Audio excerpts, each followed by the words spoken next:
Hello everybody, Root Beer here, and we are at the very end of the 2013 Manitoba Math Contest. So we're up to question number 10. In theory, this should be the hardest question on the whole contest. Let's have a look and see if that's true.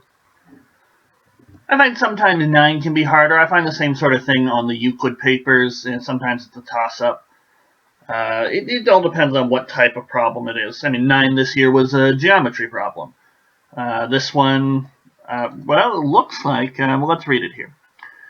The three following circles are tangent to each other, so it looks like it's another geometry problem. Okay. The first has center 0, 0 and radius 4. The second has center 3, 0 and radius 1. There's no picture here. That's kind of odd. And the third has center -1, 0 and radius 3.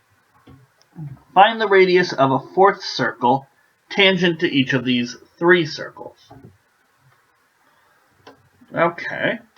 So let's, I mean, they give us centers and radii, so we should, and the centers aren't weird or anything, so we should be able to draw a picture of this. So we need, let's see here. No, draw a circle first, then put my axes on it.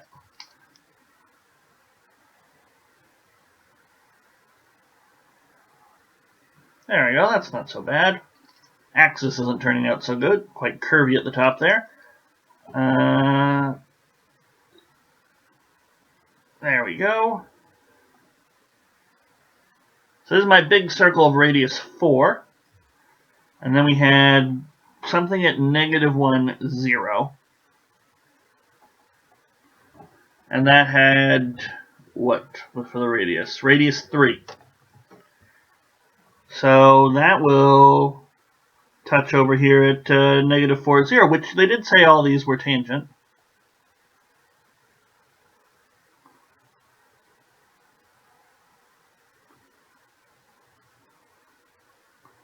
I am drawing really good circles today, I feel. And the other one was 3, 0, and I guess it would have to be radius 1, but let's double check. Yep, 3, 0, radius 1. Okay.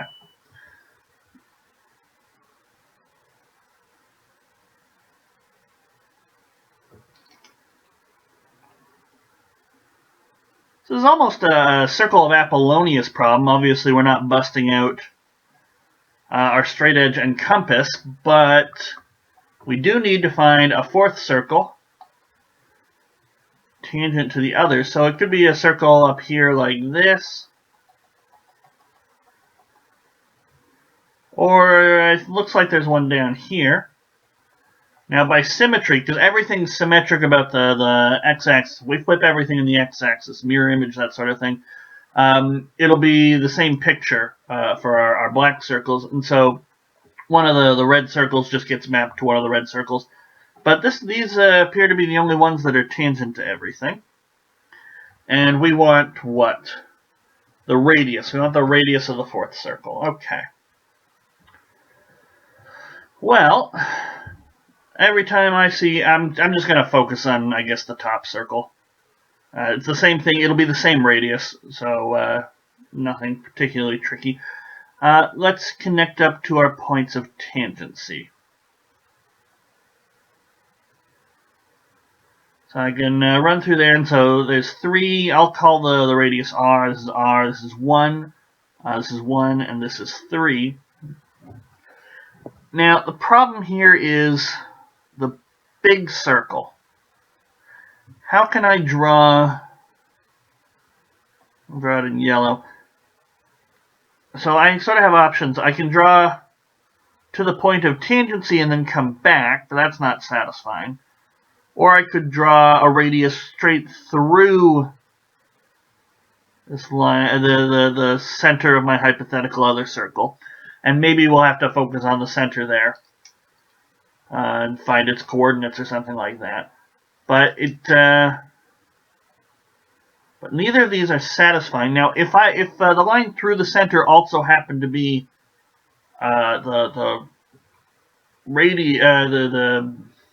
also happen to hit the tangent point, that would be fantastic.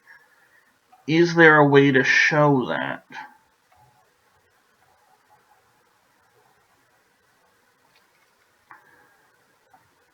First of all, let's describe what we're doing here, because we do need to explain what's going on. And a picture is great, but connect the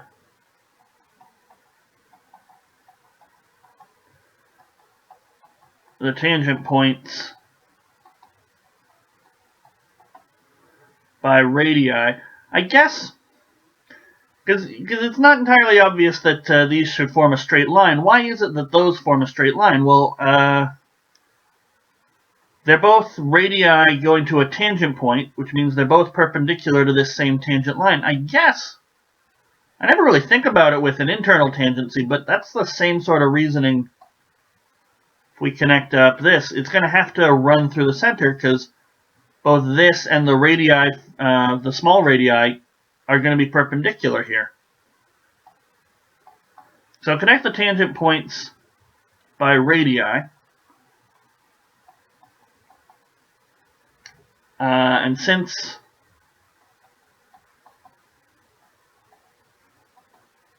they are perpendicular to the same tangent lines, they must form a line. Since they are perpendicular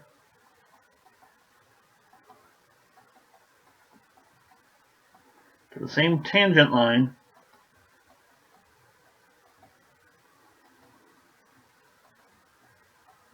at the tangent point, right? Because this radius here to this tangent point is perpendicular to this line that's this tangent line, but that line only passes through this one point, so it's also going to be tangent to the small red circle.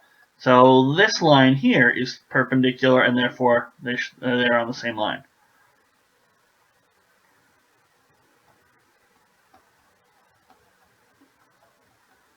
So we see the pairs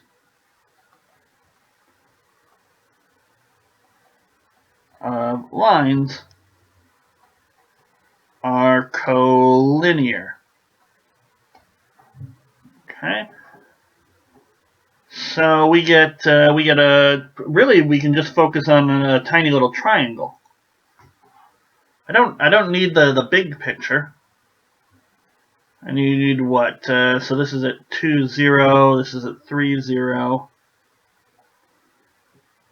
Here we have -1, 0, and 0, 0. And then we have our hypothetical center.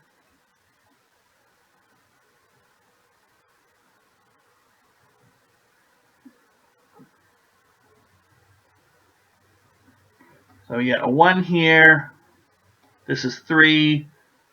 This is r plus 1. And this is r plus 3. And then this whole distance here is 4, and this distance here is r, so that makes this 4 minus r. That's the picture, and I think that should give me enough information if I just focus on this triangle here.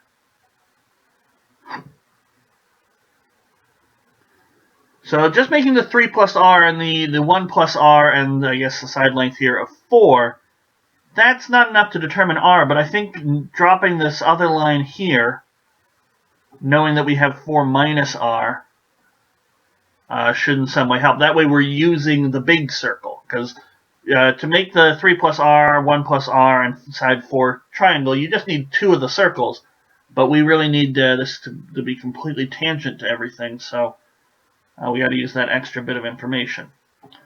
Okay, so now that I've clarified my triangle, I think I want to draw another version of it, but smaller and so that I can work with it.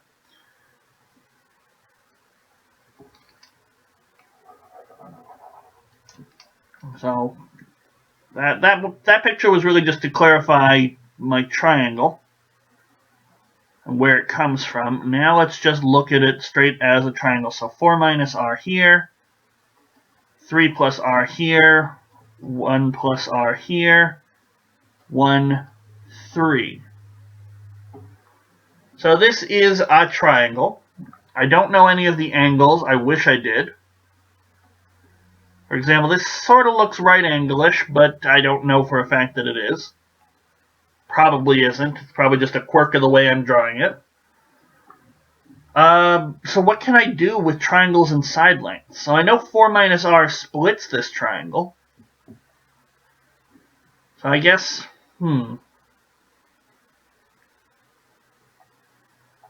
area of the 3 plus r, 4 minus r, and 1 triangle plus this other triangle, 1 plus r, 4 minus r, and 3, the areas have to add up to the same thing. Now, why am I thinking areas? Because I only have side lengths, and I suppose I could do some massive trig stuff to get some angles. But I just care about r. All we want is to get sort of some expression in terms of r, get it away from the geometry and back into algebra, which we can then manipulate. And trig might be the way to do it. I might have to do trig. There might be another way to do it entirely that I'm missing. But just presented with side lengths, I start thinking, okay, we've broken this thing down into areas. The areas all have to add up to the same big area. And I can express area just in terms of side lengths using Heron's formula. Okay. Now, Heron's formula, not the most common thing, so there probably is another way to do this question that I'm not seeing. But, doesn't particularly matter. So we only have side lengths.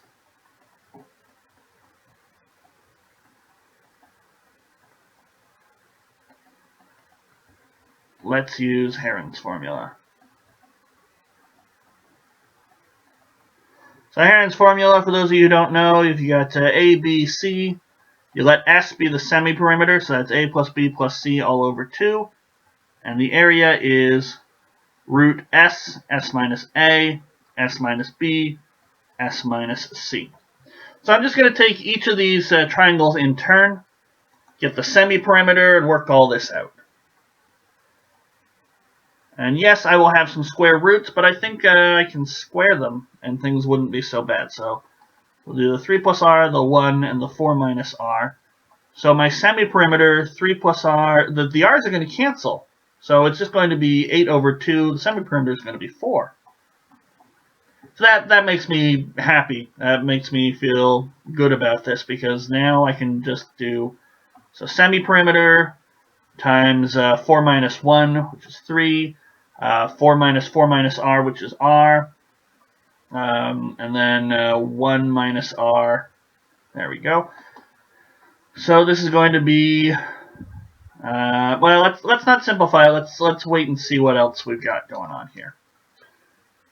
So we've got the 4 minus r, 3, and 1 plus r triangle, and its semi-perimeter. 4 plus 1 plus 3 is 8.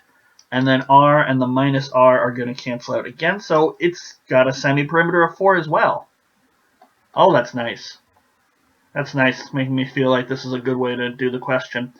So we got 4. 4 minus 3 is 1. 4 minus r, we get an r again. And then, really, we just get this 3 minus r here. Okay, so these two areas have to add up to our final area, which the r's won't cancel out this time, sadly. But 3 plus 1 plus 4 is 8 again, but now we got 2r, so 8 plus 2r over 2 is going to be 4 plus r. It could be worse. Some of these r's are going to cancel out. So our area is going to be 4 plus r, s, times s minus a, so 4 plus r minus 4 is r. Then we're going to get 1 and 3. So I'm noticing we've got an r each time. The 1s aren't going to make a whole lot of difference. Yeah, let's. So I'm going to keep the r out, but then we'll have 12 minus 12r. And then 12 minus 4r. And then we're going to have the r. And 12 plus 3r. So I like the 12s there. I like the linear terms in r. Things are looking great. It's these pesky square root signs. But I can divide by root r on both sides. And so that will give me, because r is not 0, obviously. We're not dealing with degenerate triangles or anything like that. So we get square root of 12 minus 12r plus square root of 12 minus 4r is square root of 12 plus 3r. Was plus 3, right? Yeah, 12 plus 3r. Okay, so this, now I've got just an algebraic expression. One equation, one unknown. In theory, I should be able to solve this. Now, these square root signs, okay, maybe it's going to be hard, but maybe that's what makes it question 10. We had to think of Heron's formula. The picture, not that hard to draw. But choosing to use Heron's formula and getting it to this stage, what do I do? Well, let's find out. I want to get rid of these square root signs, so what am I going to do? Well, I'm going to square everything. I'll get 12 minus 12r plus 2 square root 12 minus 12r, 12 minus 4r, which I guess will give me a quadratic in r. Plus 12 minus 4r is 12 plus 3r. Okay, now you might say, well, you still have a square root sign. Well, here, what are you going to do? What are you going to do? Well, let's bring everything over to one side. So I'm going to get 2 root. So this is a nice little trick. Bring everything that isn't a square root over to the other side, and we'll just have one square root, so we can just square again. 12 minus 12 minus 12, so there'll be a negative 12, and 3r plus 4r is 7r, plus another 12r is 19r. I don't like the 19 there, but that's okay. And now I can square again. So we'll have 4, 12 minus 12r, 12 minus 4r is equal to, 361r squared. It'll be plus 144. And then something. 19 times 12. Oh, then it'll be doubled. So 19 times 24.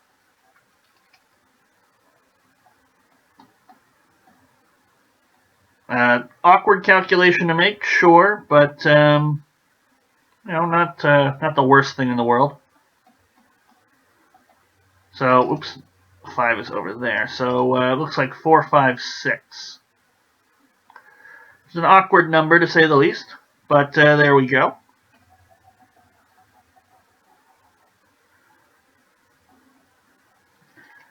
And what can we do? Well, 444 minus 12 times 12 minus 4 times 12, that's just going to be minus 12 times 16, which again, I don't know off the top of my head. 160, 32, so 192r, and then plus 48r squared. Okay, well,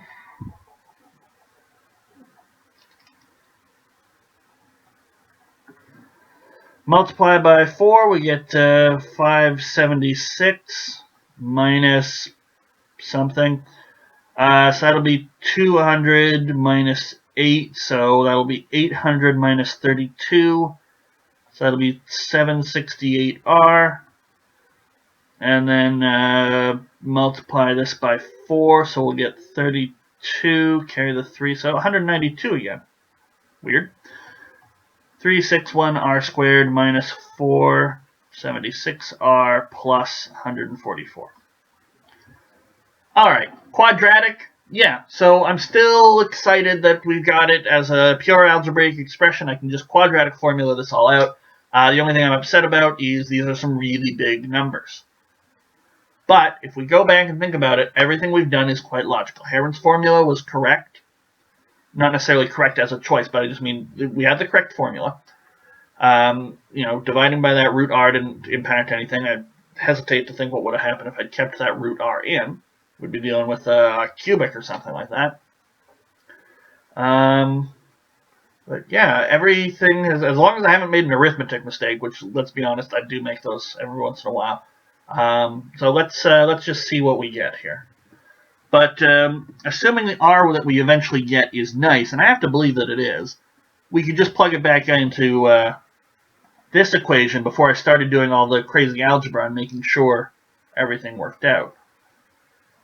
Because, I mean, if r is something like 1, that's going to be very quick to verify. Okay, let's bring everything over. So 361 minus 192. Borrow 1 there, so that's 11. So we have 9 there. 35 minus 19 is 169. That's 13 squared. That makes me feel good. So 0 is this, and then okay. What was it? It was 768 minus 456. Well, that's at least easy to subtract there. So plus 312r, and then we had 144 minus 576. Again, not that bad to subtract. 2, 3, 4, so this will be minus 432. Okay, is there anything I can divide? Well, it would have to be 13. Because I'd like to be able to divide this quite nicely. So can we divide by 13 at least? Obviously these aren't multiples of 169, but so 26, that'd be 2, 26, 5, 52. Maybe we can divide by 13 after all. This is making me wish I had a calculator with me, but that's okay. 39, and that will leave us with 42. Okay. So 312 is divisible by 13, but sadly 432 isn't, and there isn't another common factor to divide through. So I guess we're just stuck with some really large numbers. So it'll be negative b plus or minus, and the fact that we got these big numbers is making me unhappy. 312 squared. I guess I best write this. As I'm going to have to add it in again. We'll leave it like this for a moment. Minus, and then this will be negative, so it'll be plus 4, 169, 432. Now, this is a square, this is a square, this is a square. I'm really hoping Pythagoras might come here and just swoop in and rescue me here with the Pythagorean triple. One thing I do know, however, is... This is going to have a 13 squared in it. This obviously has a 13 squared in it. So I can pull out a factor of 13. This has a 13 in it. It was, what, 13 times 24? That's what we just figured out, right? Yeah, it was 2, and then we brought it down. There was a 5, so yeah. So it's 24. So I can... so this will be minus 13 times 24, plus or minus, and we're just going to do this carefully. We're going to take out our 13. So 13 squared is 24 squared, plus 4 times 13 squared, times 432, and I'm really mad at 432 right now for not being divisible by 13, but that's okay. 2 times 13 times 13. So, now, the 13 squared can pop out, but at the expense of square rooting it, so it just becomes 13. And this will at least be some slightly nicer numbers to work with, but it will still come down to me having to recognize a square. If indeed there is a square, maybe it's not. Maybe there isn't one. It's pure optimism at this point.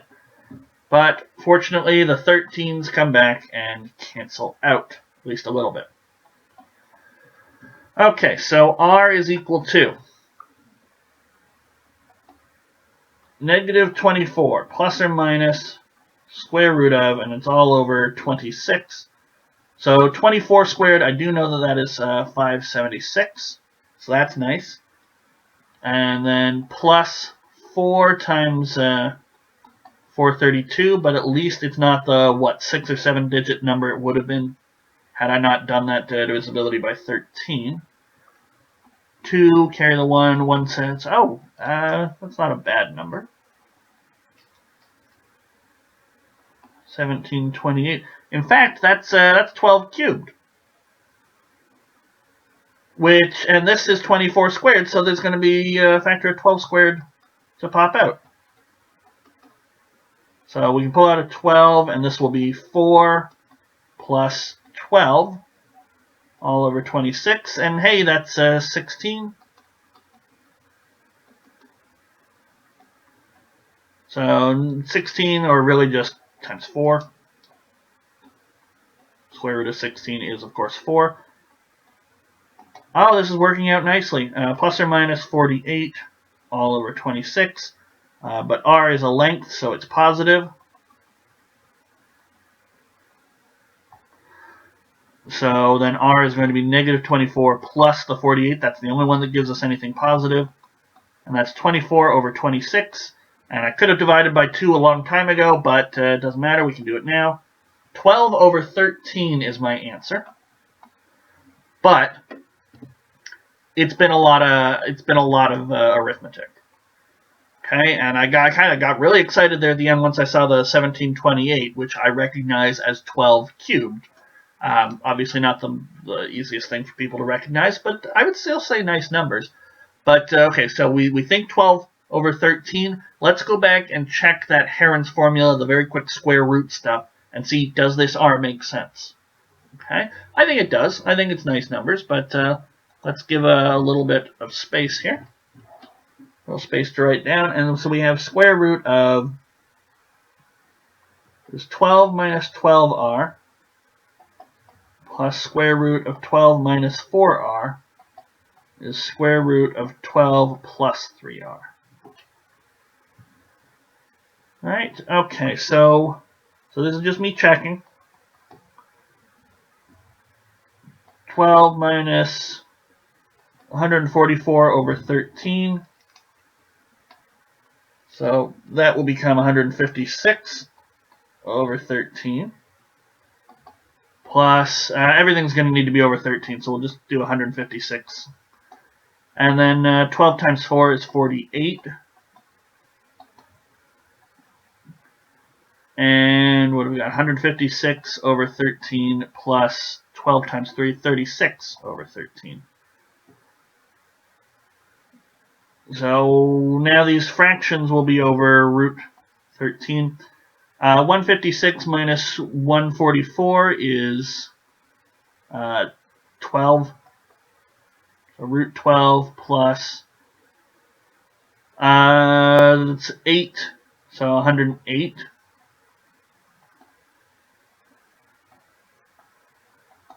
And then 156 plus 36, 2, carry the 1, 192 again. Yay. Is this true? Well, this is only true if root 12 plus root 108. Is 108 divisible by 12? Because 192 sure is. Yeah, it's got to be. Is equal to 192. So I'm going to take out a root 12 here. 1 plus 108. Is it 9? Is it 9 that we're looking for? I think it's 9. So 9, 1, and then that would leave me a 1, 18. So yeah, 12. So plus root 9 is equal to, and this is 16, isn't it? 1, 12, and then that gives me a 7, yeah. Plus root 16, and that's true. Root 12, we've got 1 plus 3 is equal to 4. It all worked out. But having a nice simple equation like that, the thing that I just got immediately after Heron's formula, before I started squaring everything and rearranging everything and adding really big 3-digit numbers, going back and double checking that simple equation that I was so sure of with my 12 over 13 as my r, makes me incredibly confident that 12 over 13 is indeed the radius of their smallest circle. Now, that was, well, as I say, those were some big numbers. So there probably is another way to do the question, because they take away your calculators, right? No calculators allowed on the Manitoba contest. which is why you saw me doing my side calculations, and I chose to show them by hand so you didn't think that I was secretly using my calculator, because that would defeat the purpose. Why would I show you how to do it if I'm just going to use my calculator and cheat? But yeah, those are some big numbers, and I really had to, I mean, if I hadn't tried to divide by 13, I don't think I would have realized that 312 is a multiple of 13, and so I don't think I would have pulled that 13 out and canceled things out, in which case I can't even imagine how big those numbers. Well, I'm done, so I can grab my calculator now. 312 squared, 97,344, and then what were we adding to it? 4 times 169 times 432. 389,376, which is, obviously 624 squared. Yeah, no, I don't think, I think those numbers are too big, and I know that they check these contests. There is some back and forth, so there's got to be a simpler way. If you found a better way to do this, maybe a more direct way, a less computationally intensive way to do it, and get 12 over 13, I would absolutely love to hear it. But I've got my answer. I'm proud of my answer. I used Heron's formula, which I'm quite happy with. But if you got another way to do it, I would love to hear it. Either way, that finishes off the 2013, right? Yeah, 2013 Manitoba Math Contest. So the next one I do will be, of course, the 2014, so stay tuned for that one. But either way, I will see you guys for more math contests in the future. Have a wonderful day.